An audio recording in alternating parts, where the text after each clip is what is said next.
Basic accounting terminology and concepts. Accounting is the process of tracking and recording financial activity. People and businesses use the principles of accounting to assess their financial health and performance. It also serves as a useful way for people and companies to honor their tax obligations. It is the key to the success of small business ventures. But not all small business owners can pursue formal financial training.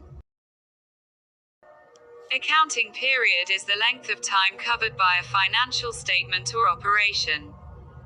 Examples of commonly used accounting periods include fiscal years, calendar years, and 3-month calendar quarters. Some organizations also use monthly periods. Each accounting period covers one complete accounting cycle. An accounting cycle is an 8-step system accountants use to track transactions during a particular period. Accounts payable is the tracks money owed to creditors. Examples include bank loans, unpaid bills and invoices, debts to suppliers or vendors, and credit card or line of credit debts. Rarely, the term trade payables is used in place of accounts payable. Accounts payable belong to a larger class of accounting entries known as liabilities. Accounts receivable is the tracks the money owed to a person or business by its debtors. It is the functional opposite of accounts payable, as sometimes called trade receivables. In most cases, accounts receivable derive from products or services supplied on credit or without an upfront payment. Accountants track accounts receivable money as assets. Revenues and expenses recognized by a company but not yet recorded in their accounts are known as accruals. By definition, accruals occur before an exchange of money resolves the transaction. For example, a company that hired an external consultant would recognize the cost of that consultation in an accrual. That cost would be recognized regardless of whether or not the consultant had invoiced the company for their services. Accounts payable and accounts receivable are accrual types. Others include accrued costs and accrued expenses. Assets are items of value, or resources that a business owns or controls.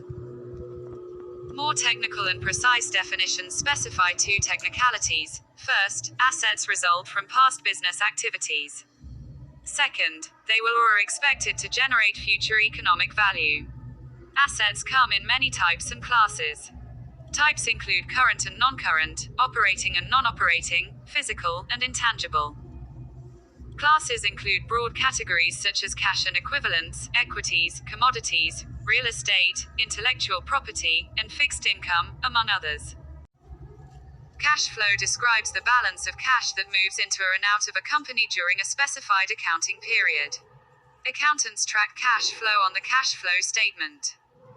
Cost of goods sold describes the total costs a company incurred in creating a product or providing a service with products. The associated costs fall into 3 broad categories: materials, labor, and overhead with services. Costs include expenses related to employee compensation, materials, and equipment. Accountants sometimes use the alternative term, cost of sales. Credit is an accounting entries that increase liabilities or decrease assets. They are the functional opposite of debits and are positioned to the right side in accounting documents. Debits are accounting entries that function to increase assets or decrease liabilities. They are the functional opposite of credits and are positioned to the left side in accounting documents. Equity describes the amount of money that would remain if a business sold all its assets and paid off all its debts. It therefore defines the stake in a company collectively held by its owners and any investors. The term, owner's equity, covers the stake belonging to the owners of a privately held company. Publicly traded companies are collectively owned by the shareholders who hold its stock. The term, shareholders' equity, describes their ownership stake. Income statement is a type of financial document businesses generate. It specifies the total revenues earned by the company in a given accounting period, minus all expenses incurred during the same period. It describes assets that a company intends to liquidate through sales operations. It includes assets being held for sale, those in the process of being made, and the materials used to make them. Liability occurs when an individual or business owes money to another person or organization. Bank loans and credit card debts are common examples of liabilities. Trial balance is a report of the balances of all general ledger accounts at a point in time. Accountants prepare or generate trial balances at the conclusion of a reporting period to ensure all accounts and balances add up properly. In professional practice, trial balances function like test runs for an official balance sheet.